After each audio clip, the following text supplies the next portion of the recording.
로마서 5장 9절로 11절 말씀 보겠습니다.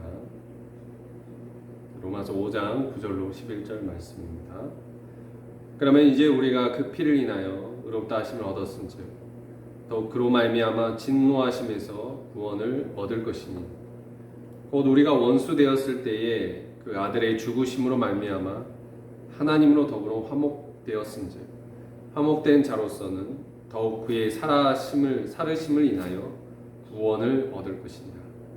이뿐 아니라 이제 우리로 화목을 얻게 하신 우리 주 예수 그리스도로 말미암아 하나님 안에서 또한 즐거워하느니라.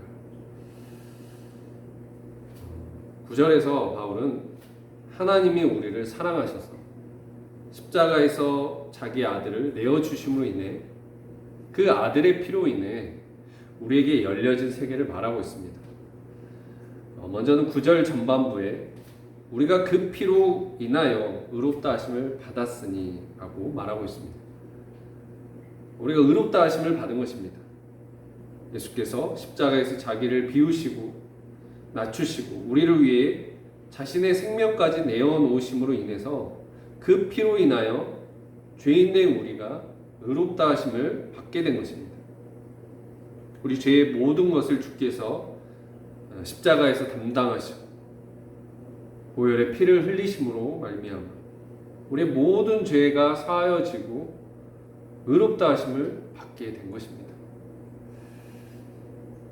그리고 9절 후반부에 더욱 그로 말미암아 진노하심에서 구원을 받을 것이니 진노하심에서 구원을 받을 수 있게 되었다는 거예요.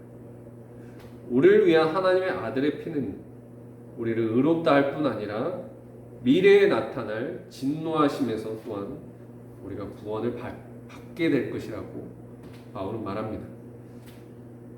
미래에 나타날 진노하심이란 무엇일까요? 이것은 최후의 심판입니다.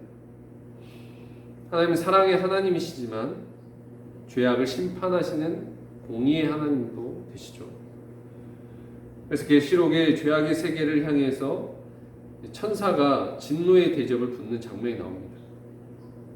이렇게 심판의 때에 천사가 진노의 대접을 붙습니다. 죄악의 세계를 향한 하나님의 진노하심, 심판의 한날이 있습니다.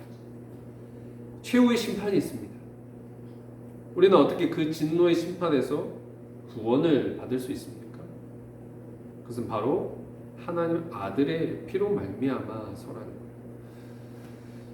우리가 예수의 피로 인하여 의롭다 하심을 받았습니다. 그뿐 아니라 그 피로 인하여 진노하심, 하나님의 최후의 심판에서 또한 구원을 받을 수 있게 됨을 기억해야겠습니다. 우리의 어떤 인간적인 행위나 선행과 공로로 우리가 그 심판의 한날에 하나님의 심판대 앞에 설 수 없습니다. 구원받을 수 없습니다. 오직 그 아들의 피로 말미암아 죄인에게 베푸시는 무조건적인 은혜를 받아들이는 믿음으로 말미암아 우리가 진정 의롭게 되는 것이고 또한 진노하심에서도 구원을 받을 수 있게 되는 것입니다. 10절입니다. 곧 우리가 원수 되었을 때에 그 아들의 죽으심으로 말미암아 하나님과 화목하게 되었은즉 화목된 자로서는 더욱 그의 살아나심으로 말미암아 구원을 받을 것입니다. 어느 때입니까? 곧 우리가 원수 되었을 때에 지금 바울은 하나님의 놀라운 사랑이 쉽게 나타난 우리가 쉽게 보게 된 사랑이 아니라 매우 놀라운 사랑이라는 것을 강조하고 있습니다. 우리가 원수 되었을 때 주께서 우리를 위해서 원수된 우리를 위해서 죽으신 것이죠. 원수 같은 우리였지만 우리를 사랑하신 겁니다. 우리는 항상 그 사랑을 배반하고 반역하고 하나님의 귀한 아들 독생자를 십자가 못 박아 매달아 죽이기까지 한 원수된 자들이었습니다. 그러나 그런 원수된 우리를 하나님을 마음에 두기 싫어하고 그 아들을 죽이기까지 한 그런 자들을 정말 멸망받고 지옥에 떨어져 마땅한 우리를 하나님은 한량없는 사랑으로 용서하셨습니다. 곧 우리가 원수 되었을 때에 죄인된 우리를 위해 흘리신 그 아들의 피로 아들의 죽으심으로 말미암아 우리를 향한 하나님의 큰 사랑이 드러났고 원수된 우리가 하나님과 화목할 수 있게 된 것입니다. 바울이 이 로마서를 썼을 때 이 말할 수 없는 하나님의 사랑을 생각하며 떨며 울었을 것입니다. 바울이 나이 들어 자신이 사랑하는 제자 아들과 같이 여기는 디모데에게 편지를 보내면서 나는 죄인 중에 괴수였다라고 고백합니다. 바울 스스로 자신의 삶을 회고해 봤을 때 하나님 앞에 자신은 말할 수 없는 죄인 중에 죄인이었던 것입니다. 하나님 백성을 핍박했고 죽이고 스데반을 죽일 때도 그는 증인이었습니다. 그는 예수의 이름을 없애려고 몸부림쳤던 악독한 반대자였습니다. 그런데 그렇게 원수되었을 때 그런 자신을 지옥에 멸하지 않으시고 주님께서 더 큰 사랑으로 찾아오셔서 자신을 은혜로 부르시고 세워주셨습니다.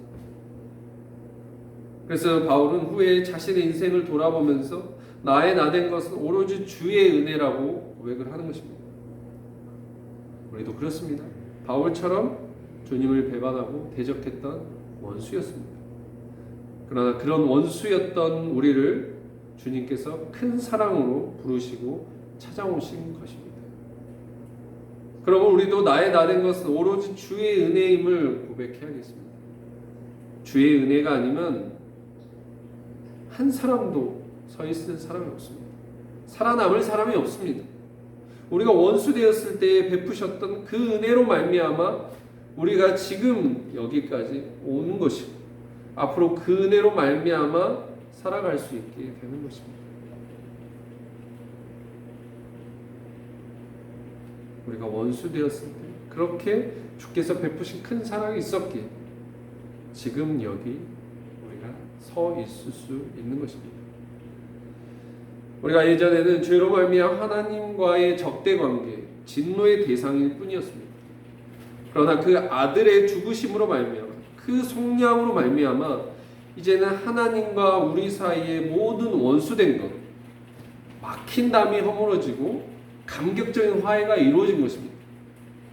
죄로 말미암아 우리는 하나님과 불화할 수밖에 없었는데 우리가 그 아들의 죽으심으로 말미암아 우리의 모든 죄를 사함을 받게 되고 하나님과 더불어 화목하게 된 것입니다. 바로 말합니다. 그러므로 그 아들의 죽으심으로 하나님과 화목하게 된 우리가 이제 더욱 그의 살아나심으로 우리 안에 살아나심으로 인하여 구원을 영생을 얻어야 할 것이라고 말합니다. 11절입니다. 그뿐 아니라 이제 우리로 화목하게 하신 우리 주 예수 그리스도로 말미암아 하나님 안에서 또한 즐거워하느니라. 바울은 그 아들의 죽으심으로 말미암아 하나님과 화목하게 된 우리, 그 아들이 오늘 우리 안에 살아계심을 믿으면서 살아가는 우리에게는 미래의 소망, 영광의 아름다운 세계가 예비되었다고 말합니다. 그래서 이제 우리가 하나님 안에서 그것을 바라고 즐거워하자라고 말하는 것입니다. 그 아들의 피로 말미암아 우리의 죄가 사하여졌을 뿐만 아니라 우리가 화목하게 되고 그 아들의 살아나심을 말미암아 우리 앞에 미래의 소망, 영광의 아름다운 세계가 열리게 된 것입니다. 그러므로 우리가 이제 어떤 상황에서도 나를 위하여 죽으실 뿐만 아니라 내 안에서 다시 사신 그리스도를 믿음으로 바라봐야 합니다. 믿음으로 주를 바라보며 그분을 따르며 우리 앞에 예비된 영원한 생명과 그 영광을 우리는 즐거움으로 참여할 수 있어야겠습니다.